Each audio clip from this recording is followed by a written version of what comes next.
ఏ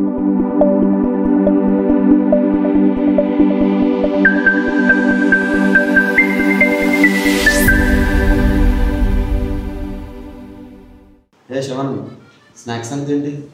ఆ సిఎస్కే వల్ల 5 మ్యాచ్లు ఓడిపోయారు. ఆ బాధలో వాటి గురించి పట్టించుకోవడమే మానేశాను. బాను ట్రోఫీ సంగతి ఎంతవరకు వచ్చింది? రే నువ్వు ఈ మధ్య గెలవస్తో వచ్చేసావు రా, బిజీలో మర్చిపోయాను రా. సత్తి మా ఎస్ఆర్హెచ్ వాళ్ళు గెలవక మ్యాచ్ గెలిచారు రా. దానికి కూడా కొంచెం కూర్చుని పనులు అయ్యి అంటే ఎలా చెప్పచ్చు? బాను వీళ్ళందరూ లైట్ కానీ స్టేజ్ ఎంతవరకు వచ్చింది? 14 ఏళ్ళు కొట్టాడు రా, కుక్కనే కొట్టినట్టు కొట్టాడు. మ్యాచ్ చూడకుండా ఎలా ఉంటాం, అందుకే లైట్ తీసుకుంటాను. ఇవన్నీ కాదురా రాజేష్, టీము అది ఇది అని నేను రాత్రి రూమ్లో దూరాక నువ్వే పీకేవరా. అంటే అది కోహ్లీ హాఫ్ సెంచరీ కొట్టాడు కదా, ఆర్సీబీ మ్యాచ్ చూస్తుండే. సో మరి టీం ఏం పెడదాం అంటారు? మనందరం ఒకే పాయింట్ దగ్గర కదా కలుస్తున్నాం.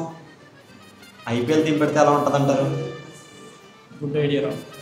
సూపర్ మావా. చాలా మంచి ఐడియా మామ. అయితే చేద్దాం.